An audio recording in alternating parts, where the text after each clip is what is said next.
Hello there. Well, they're all laying into Boris Johnson during this inquiry, aren't they?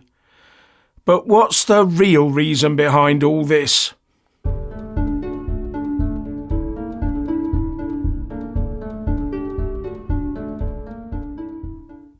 The health emergency inquiry is now starting to get spicy, with various witnesses getting the political brickbats out to lambast the former Prime Minister Boris Johnson with. All of them basically saying that at a time when the UK needed a true leader, all it got was a court jester. But there's far more to it than just that. The judgment of history is already being seen to fall upon the shoulders of Boris Johnson and other world leaders that did so much damage in the name of the science. But I worry that this inquiry will come to the conclusion that the next health emergency must be taken out of the UK government's hands, and that all authority must be given over by treaty to the World Health Organization. More on that one later. But first, let's see how the UK health emergency response is being trashed, so that if someone does suggest handing everything over to the WHO, all the MPs will nod sagely and vote accordingly. We must stop these mistakes ever being made again, they will say, as they line up to vote aye for the WHO international agreement that is coming to a vote at some stage in the near future in countries across the planet. They will point at Boris Johnson's buffoonery and say, never ever again. Anyway, as I said, more on that in a few minutes. In the meantime, Bojo has gone to pastures anew, having taken up a slot on GB News, making that channel into a care home for former and serving Tory MPs. Wonder if he'll use GB News as a vehicle to get his own narrative across about all of this, or whether he'll just ignore the whole thing. Anyway, one of Johnson's top aides during his time at Number 10 was Lee Kane. And his damning verdict was that the health emergency was the wrong crisis for Boris Johnson's skill set. That is, if the dither and delay he described is a skill set. Then there's the former government chief scientific advisor, Sir Patrick Vallance, who said in his diary notes that Johnson had been weak and indecisive. In fact, it's hard to imagine which crisis would fit all of those particular skill sets. And the Cabinet Secretary Simon Case painted a picture of a PM knee-jerking his way around Number 10, changing major health response strategy by the hour. And another aide to Johnson, Imran Shafi, said in his notes that he thought the former PM had intimated that the old should not be protected at the cost of the economy. Something that Vallance echoed when he said that the former PM was obsessed with older people accepting their fate. And here was me thinking it would be right to protect the vulnerable, but maybe keep the fit and healthy running the economy. But the decision to turn on the auto WhatsApp message deleter in April 2021 was made by Martin Reynolds, the former PM's then principal private secretary, who said that he couldn't recall exactly why he had done so, along the lines of what's emerging from the Scottish Government regarding their now unavailable WhatsApp messages. These people must have a lot to hide, I would surmise.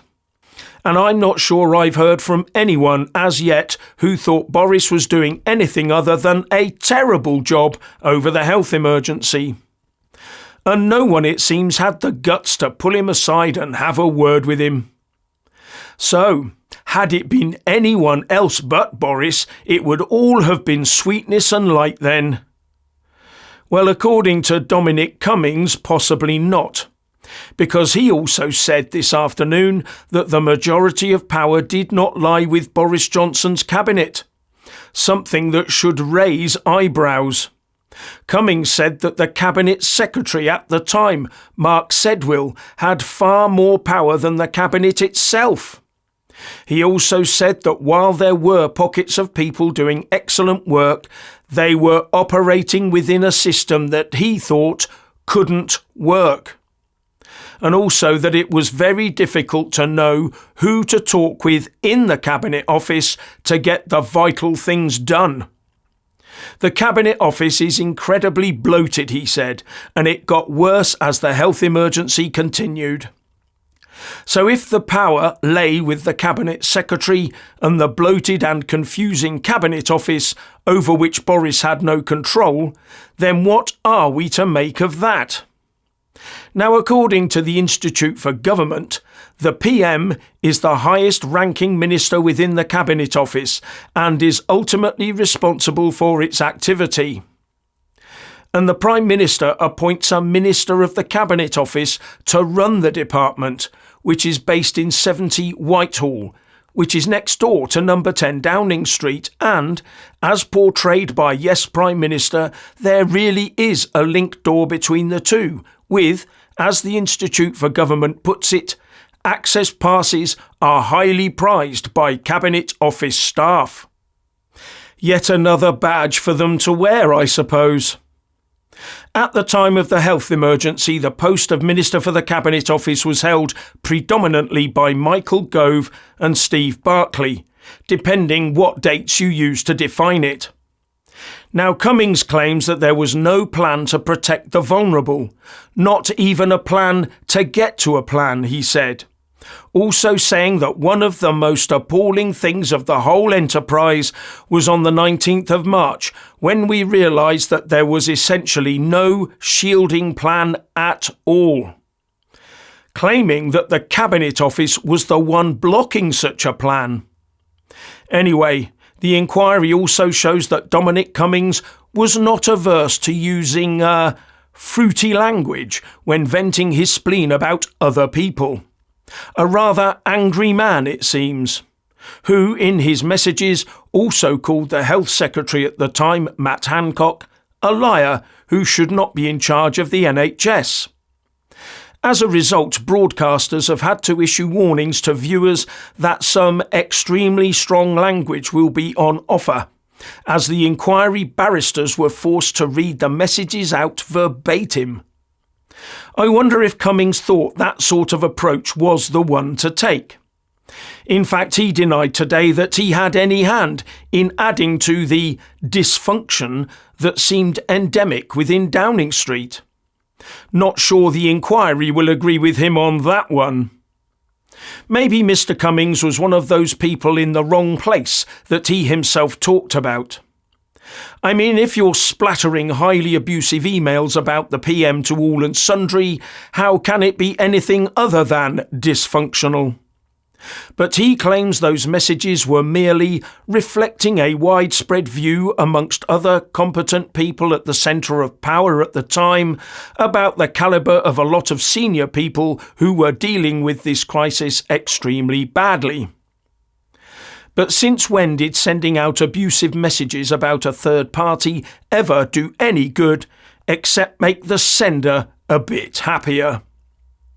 Now, going back to Boris's top aide at the time, Lee Kane, the one that said Bojo was the wrong PM to deal with the health emergency, well, he also said the view was that the UK was incredibly well prepared. There had been a decade of pre-preparedness and we were amongst the best in the world to deal with a pandemic, and it was being monitored closely. But that was clearly not the case, he went on to tell the inquiry. Now, I will remind everyone that between 2015 and 2019, the UK held 11 health emergency simulation exercises, including an exercise called Alice that simulated what we actually later experienced. But most of the data remained secret, including how the modelling was done. Even that these exercises were held did not come to light until later. According to BMJ.com, in June 2021, an NHS consultant haematologist, Musa Qureshi, had been waging a legal battle for transparency over these exercises since the health emergency first arose. But it seems that national security was at risk if the results were known. And Peter Openshaw, an immunologist and professor of experimental medicine at Imperial College London and a member of the government's NervTag committee, told the BMJ, "It does seem surprising that these exercises weren't presented to scientific advisory committees." And it came to light that one of the exercises, Exercise Cygnus, actually said the UK was not prepared and that such an event would cause a crisis in care homes. And senior figures in the care homes sector said they had not been appraised of these findings. And in June 2020, the then Government Health Minister Lord Bethell told the House of Lords that reports of Cygnus-style simulations had to remain secret so that the unthinkable can be thought. Sounds like the unthinkable that our government machine is so useless is the thing that's coming to light. All leading to the grown-up decision to drop the whole shebang in the lap of the WHO. And I have to ask, is Dominic Cummings falling into that trap? Or is he part of that trap? Now, according to Swiss attorney Philip Cruz, look him up, once a member state signs the WHO treaty, there is no way to stop it. There is no mechanism foreseen, he said, that will allow the member states, and more importantly their people, to challenge any assessment it makes. None. There is simply no stop button for none of the member states, and not, of course, not for us citizens, he said. Everything it dictates will occur by default. No questions, no arguments, even if it breaks long-established protocols. Every mandate will have to be followed, without question, worldwide. Now, the UK establishment will say that that is not true. They will claim that the UK retains its sovereignty in all things. You know, like it does over Northern Ireland. That the UK government always has the final say, the UK government that we vote for. Don't worry, we have your backs, we'll be told. But a treaty is international law, and we're being conditioned to believe that international law is sacrosanct, that it can never be challenged. And it will be made effective through UK statute law.